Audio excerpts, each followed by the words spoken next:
All right, thank you for staying with us. If you're just tuning in, this is TMI First Day Morning Edition. Well, we'll just kickstart with our first segment. We are privileged to be joined by the NAS Vice President. She's also the person in charge of Intercampus Affairs.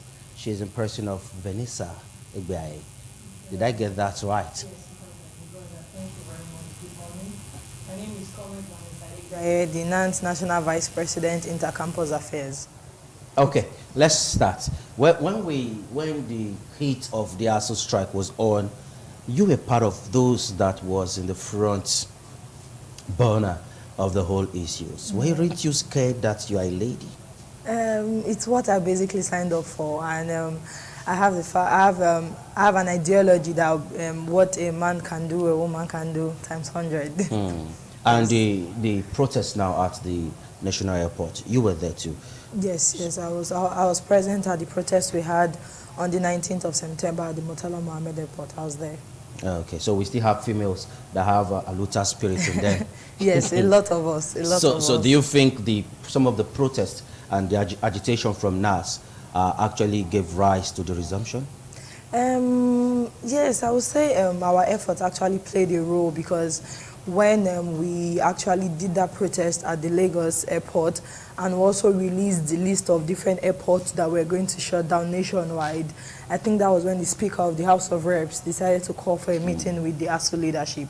And after like 2-3 consensus meetings, they were able to come to a resolution. So I think to an extent, we actually played a role in that. But the main aim is that we're back to our campuses, and we're very happy for that.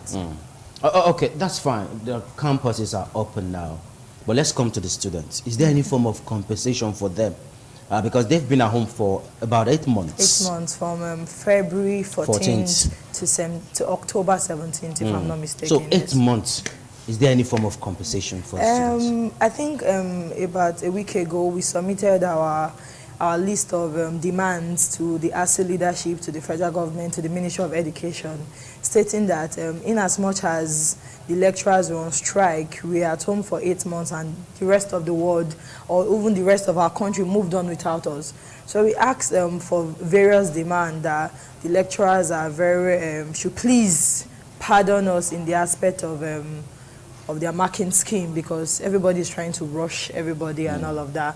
And we also pleaded for the fact that the federal government should at least give us a waiver for a section. That means I think students that have already paid their fees and those that still have semesters remaining on campuses should actually be allowed not to pay like a year's school fees, a waiver for a year, amongst other demands that were made to the federal government. How visible is that? And we're actually working on that. We submitted our demands, our opening channeling lines between the federal government and our NAN's president, Hamid Usman Amambarambu, is heading that channeling between the federal government and the student association to make sure that our demands are heard and our students are happy at the end of the day. Okay, that's a good one. That's a win-win for me.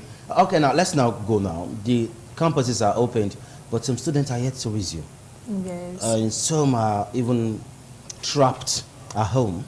While some we saw a story where some students were actually coming from Enugu, one part of Enugu, and they were kidnapped. So what do you think could be the reason why students aren't back on campus? I think basically the financial aspect has a role to play in that, because the state of the country and all of that. And then those are trapped. Even I myself, I was stuck in Bayelsa. I had to find my way to Benin because I needed to resume. So actually, in the aspect of students that are trapped in flooded states, we are actually compiling a list of them to actually send to the school management that look at the places that this person are coming from. So if it's feasible that when these persons arrive, they are giving kind of like a pardon upon resumption. Then in the aspect of the students that was kidnapped, the the Vice President National, Comrade Victor, and some other NANS comrades are basically in charge of spearheading those persons that were actually kidnapped. So we're on it, and we have reached out to security agencies already from that state to see how our students could be released, because they are utmost priority. Oh, okay. Now let's now stretch it a little bit further. Okay. You are the person in charge of intercampus affairs. Yes. What are your plans? Okay.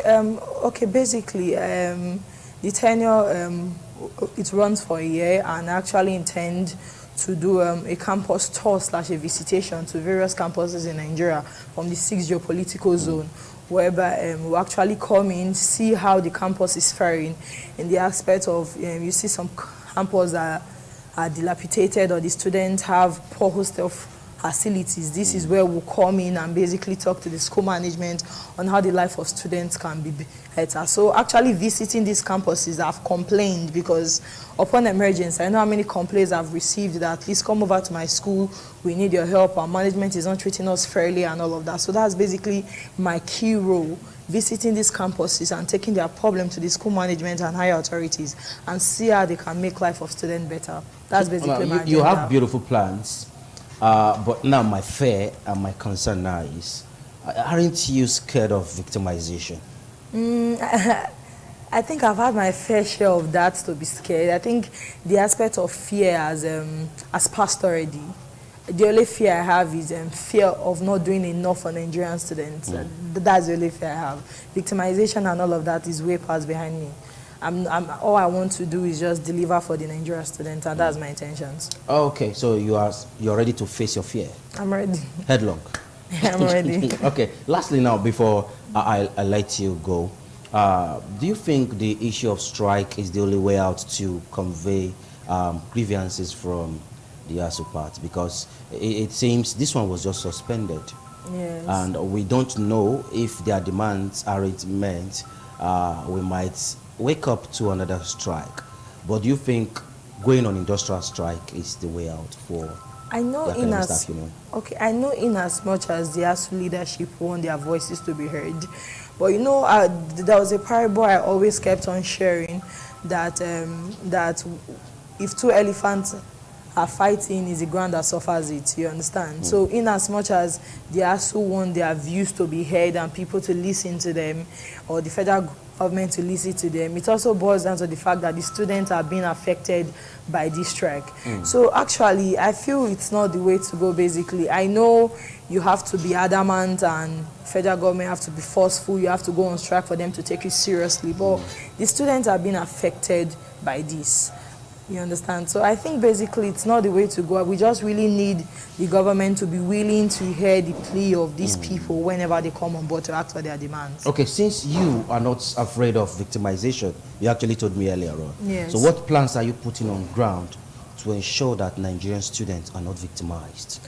Yes, in the aspect of victimization, the victimization I'm actually concerned about is for the campuses that were on strike during this whole Asuu strike, and also with the help of the president of NANS, Comrade Usman Barambu, we intend to talk to various Asuu leadership of various universities that actually went on strike in the aspect of the way they mark for this student, because as at now, almost all schools have released their resumption timetable, and you can see as they are releasing timetable, they are releasing the exam timetable, and you can see that they just have few weeks to exams. It's like fire brigade approach. Like they are bombarding everybody. So students are complaining, some are saying, even though you give us 10 years, who wants to fail will fail. Some like seriously 10 years. Do you understand? So you're saying, even though you give them a long semester, short semester, some will just want to graduate, and some say are complaining that the time is too short. So where we can come in is talk to the various state leadership of Asuu, or the campus leadership of Asuu, and plead with them to talk to their lecturers in the aspect of marking for these students. That is basically but don't you think that will not be fair to an extent? It's because they were not actually fair in the timetable, so it goes both ways. Appealing that they should also teach, or they should also bring out questions that were taught. That is our main agenda. If you know you will not be able to ease with us and you feel it's not fair, no problem. But please only bring out questions that you taught the students prior to the strike or after the strike. So now the elections campaign is on already. Yes. What are you doing in your capacity to sensitize Nigerian students concerning the election and their role they're going to play? Because to an extent, it seems politicians just have a way of falling back on the younger folks who are categorically in the schooling level, just to bank on them and use them for political thuggery. So what are your plans to sensitize the students? In the aspect of that, we have different program and sensitization outreach we tend to do in the aspect of your vote count. Everybody must actually come out to vote. It was why I basically, as a student of University of Benin, when the PVC registration came to our campus, we made sure that there was publicity. Our students came and they were able to register. Okay. When the annex staff came, and myself, I think the union president of University of Benin was there, and some other persons, to make sure that our students are able to vote. And that was basically done like nationwide prior to the elections. So our students basically need to vote, and we are selling the idea of do not be used as thugs. Your vote counts. You understand? You have a right to your vote. You have a right to vote whoever you choose to vote for. You understand? So it's just basically like that. Do not accept to be used by anybody to snatch the ballot and all of that. So we're actually against that fully, because, as you said, they will bank on the younger generations, feeling that we can be easily swayed or deceived and be used for all of that. So we're actually going to have a sensitization outreach prior to February 25th of the elections, telling our students to come out and vote and not to be allowed to be used as political But Vanessa, there has been this notion that the Nigerian students, mostly those of the union leaders, they are easily used to carry out dirty acts in politics. Do you agree with that? I would say no in that aspect, because if it was something that you feel was happening before, it doesn't happen anymore. If at any given point of time it happened, but I know as union leaders, as they're easily influenced. As pressure group leaders, they tend, they actually tend to have relationship with politicians. Like you are somebody of a public figure, and they know you as an activist. You understand? So it is normal for a politician to want to approach you and all of that. And lots of these persons have personal interest. But if there's anything I know that this association do not conduct, is the fact of imposing your personal interest on the Nigerian students. We are not up for that. So you don't condone that? We don't. All right, before I let you go, let's take final note from you. Your advice to the Nigerian students, and of course, what are your wishes for them as they are back on campus? Okay, my advice to the Nigerian students is, as you come back to your campus, try to read and follow up on the timetable and excel, because at the end is your results that will speak for you. Then my final wishes to them is, for those that have exams, either first or second semester, I wish you success in your exams, and I wish you a beautiful academic session. Thank you very much. And for those that have carryover, they should carry it over again. No, they should pass it. All right, that has been Vanessa, the Vice President of NAS.